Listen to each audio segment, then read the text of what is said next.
అయ్యా, ముఖ్యమంత్రి చంద్రబాబు నాయుడు గారు, ఉప ముఖ్యమంత్రి పవన్ కళ్యాణ్ గారు, మీ కూటమి ప్రభుత్వం అధికారంలోకి వచ్చాక ఈ కొద్ది కాలంలో కాశీనాయన జ్యోతి క్షేత్రంలో ఇప్పటికీ 3 సార్లు కూల్చివేతలు జరిగాయి.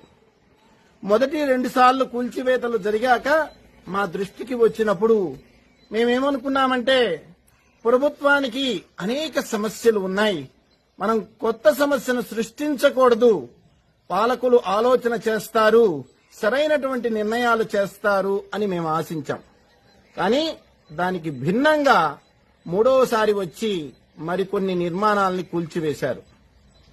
నా విష్ణు పృథివీపతి అని మేము నమ్ముతాం. పాలకులలో శ్రీ మహావిష్ణువు అంశం ఉంటుందని భావన. అంటే శ్రీ మహావిష్ణువు అంటే స్థితికారుడు అని, పోషించేవాడు, పాలించేవాడు, సంరక్షించేవాడు అని మేము నమ్ముతాం. పాలకులుగా ప్రజల్ని పోషించి సంరక్షించాల్సిన బాధ్యత మీదే.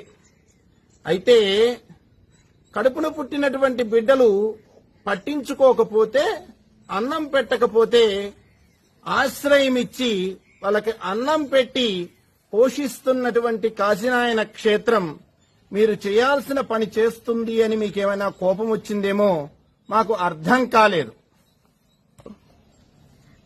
అయ్యా, మీరు కూలగొడుతుంది కేవలం నిర్మాణాలని మాత్రమే అని మీరు అనుకుంటున్నారేమో, మాకు తెలియటం లేదు. కానివ్వండి, మీరు కూలగొడుతుంది కేవలం నిర్మాణాలని మాత్రమే కాదు బాబు. కన్నబిడ్డలు భోజనం పెట్టకపోతే అన్నమో రామచంద్ర అని అలమటించకుండా ఆ వృద్ధుల్ని అక్కున చేర్చుకుని అన్నం పెట్టుతున్నటువంటి ఓ మహావృక్షాన్ని మీరు కూలగొడుతున్నారు. ఏ కులం వాళ్ళు వచ్చారు, ఏ ప్రాంతం నుండి వచ్చారు, ఏ మతం వాళ్ళు వచ్చారు అని చూడకుండా అందరినీ అక్కున చేర్చుకుని